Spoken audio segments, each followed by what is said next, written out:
स्थळ हा सिनेमा ज्याचं टोरेंटो या चित्रपट महोत्सवामध्ये ज्याचं प्रदर्शन झालं होतं त्या सिनेमाचे दिग्दर्शक जयंत सोमळकर माझ्यासोबत आहेत आणि अभिनेत्री देखील माझ्यासोबत आहेत। सर, तुमचं खूप खूप स्वागत गोव्यामध्ये आणि या चित्रपट महोत्सवामध्ये। कसं वाटतंय फर्स्ट ऑफ ऑल? खूप मस्त। गोव्यामध्ये ही पहिली स्क्रीनिंग आहे। जरी हा चित्रपट खूप साऱ्या राष्ट्रीय आंतरराष्ट्रीय महोत्सवामध्ये दाखवण्यात आला, म्हणजे जवळपास आम्ही 30 चित्रपट महोत्सवामध्ये हा चित्रपट दाखवणार आहे, पण गोव्यामध्ये पहिल्यांदाच ही स्क्रीनिंग होते, त्यामुळे खूप मस्त वाटतं, भारी वाटतं आहे। सर, सिनेमाच्या बिल्डिंगविषयी म्हणजे प्लॉट जो आहे किंवा प्री प्रोडक्शनविषयी मला ऐकायला आवडेल की कशा प्रकारे तो तुमच्या हा विषय डोक्यामध्ये आला आणि तो कसा तुम्ही तो लिहित गेलात किंवा प्रोसेस काय होती ती? स्थळची बघा, स्थळ हे म्हणजे हे ऑब्झर्वेशन्स आहे, म्हणजे लहानपणापासून जे आपण बघत आलो आहे। कारण स्थळचं जर तुम्हाला माहिती असेल तर ही फिल्म आहे इज अबाउट अरेंज मॅरेज, जे आपण गावामध्ये जे मुलगी बघण्या प्रोग्राम असतो त्याला आपण म्हणतो कांदा पोहाचा कार्यक्रम, त्या संदर्भामध्ये ही फिल्म आहे। आणि हे सर्व आपण लहानपणा बघत आलेलो आहे। जर मग तुम्ही सर्वसामान्य घरामध्ये नेत असाल तर तुमच्या ते प्रत्येकाच्या जीवनामध्ये तुमच्या बहिणी ह्या असेल किंवा तुमच्या आसपास बघत आलेलं आहे। तर मला पण 2 बहिणी आहेत आणि त्यांचं पण अरेंज मॅरेज झालेलं आहे, तर मी ते सर्व बघत आलो आहे ती प्रोसेस। त्यामुळे ही फिल्म म्हणजे मला वाटतं ते ऑब्झर्वेशन्स आहे, ते निरीक्षण आहे जे आत्तापर्यंत मी बघत आलेलं आहे। तीच बेसिकली फिल्म आहे आणि त्या फिल्मच्या माध्यमातून, ह्या फिल्म स्थळच्या माध्यमातून मला सांगायचं आहे की आपण अरेंज मॅरेजमध्ये काय असतं की आपण ते सुरू आहे, म्हणजे खूप वर्षापासून सुरू आहे, पण आपण त्याला क्वेश्चन करत नाही। कारण पण प्रॉब्लेम काय असतो की अरेंज मॅरेजमध्ये काय असतं की एक मुलीला स्टूलवर बसवतो आणि तिला आपण एक वस्तू म्हणून ट्रीट करतो, आपण तिला जज करतो, ती दिसते कशी, तिची उंची किती आहे, शिक्षण कसं आहे, ती बोलते कशी, चालते कशी, तिला आपण जज करतो। तर त्याला म्हणतात ना ऑब्जेक्टिफिकेशन जे करतो, तर त्या ऑब्जेक्टिफिकेशन जे आहे ते मला खटकलं या पूर्ण प्रोसेसमध्ये, म्हणून मला वाटलं याबद्दल काहीतरी बोलावं, म्हणून ही फिल्म प्रयत्न केला आहे। हां, आणि ही फिल्म बघून बेसिकली लोकांनी एक आत्मपरीक्षण करावं, इंट्रोस्पेक्ट करावं। असं काही जरी हा विषय गंभीर आहे, पण असला तरी आम्ही ज्याप्रमाणे हाताळणी केली आहे त्याच्यामध्ये ह्युमर आहे, छोट्या गमती आहे, तर तोच प्रयत्न केला की लोकांपर्यंत तो विषय पोचावा।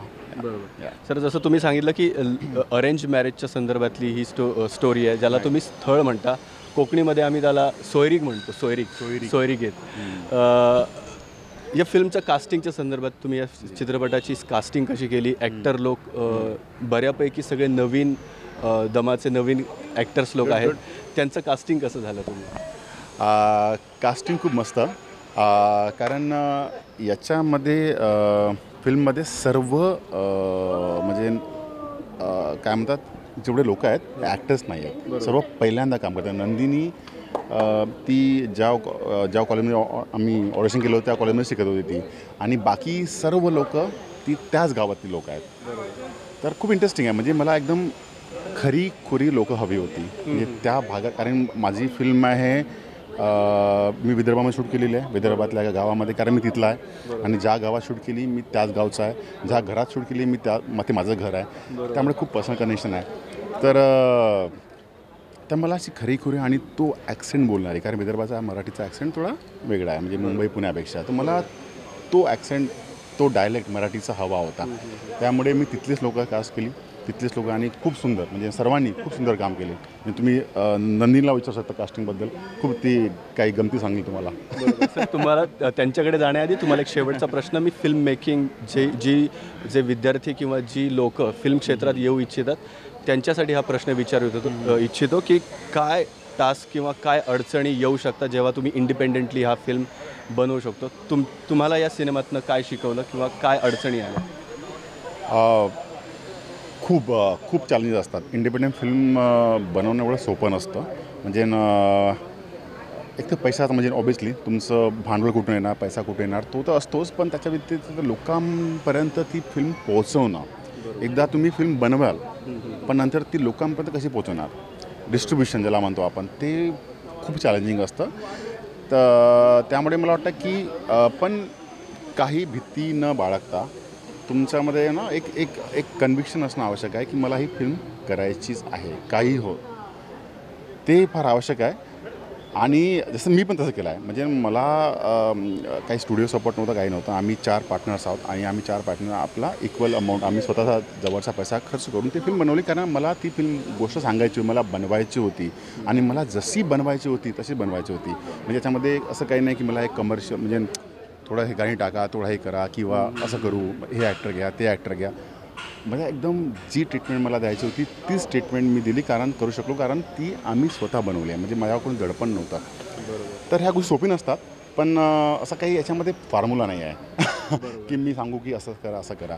प्रत्येक फिल्ममेकर, प्रत्येक फिल्मची जर्नी वेगळी असतं. मी स्थळ अशी बनली आहे, घात दुसऱ्या पद्धतीने बनलेली आहे किंवा आपली थांबायचं नाही एक स्टुडिओ फिल्म आहे. प्रत्येक फिल्मची वेगळी जर्नी असते. पण मी जे फिल्म मेकर्स आहेत नवीन त्यांना सांगू इच्छितो की लगेरो म्हणजे किती पण अडचणी असो येणारच.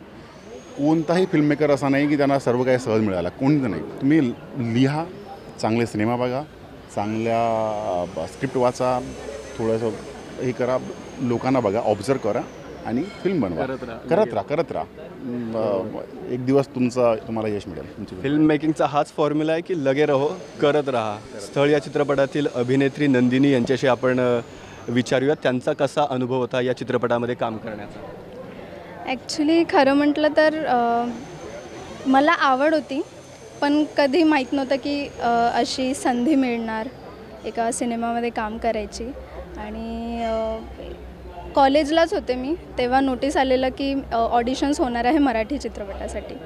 आणि मी इतकी खुश झाली की आपल्याकडे फिल्म शूट होणार आहे आणि माझी आवड पण होती.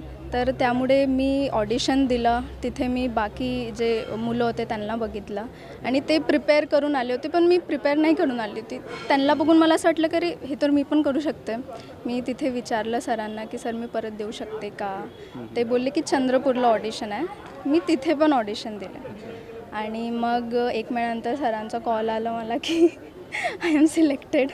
आणि त्यानंतर ॲक्च्युली मी खुश तर होते, पण भीती होती की मी करू शकणार नाही करू शकणार, कारण ह्या अगोदर मी कधीच काम नाही केलं आहे. मला ह्या इंडस्ट्रीबद्दल काही माहीत नव्हतं.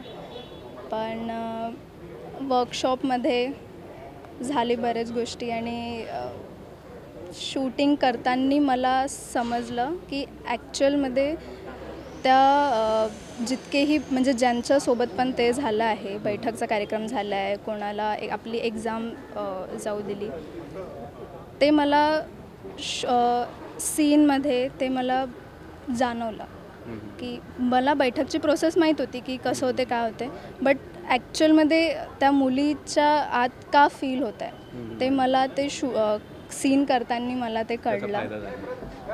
आणि आज इथे जस्ट जोक म्हणून तुमचं झालं आहे स्थळचा कार्यक्रम वगैरे? नाही, मला खूप वेळ आहे आणि असा कार्यक्रम तर नाहीच होणार. स्थळ केल्यानंतर ती तर हा कार्यक्रम करणार नाही. बरं, गोवा महोत्सवामध्ये तुम्ही फर्स्ट टाईम येत आहे. गोव्यातला अनुभव कसा आहे 2 दिवसात? आधी पण आली आहे मी गोव्याला, पण स्क्रीनिंगसाठी पहिल्यांदा आली आहे इथे आणि मला खूप भारी मजा वाटते. स्क्रीनिंग खूप सारे फिल्म्स बघताना आणि सगळे माझे फेवरेट ॲक्टर्स पण आहे इथे, तर मला खूप मजा येते. Thank you sir.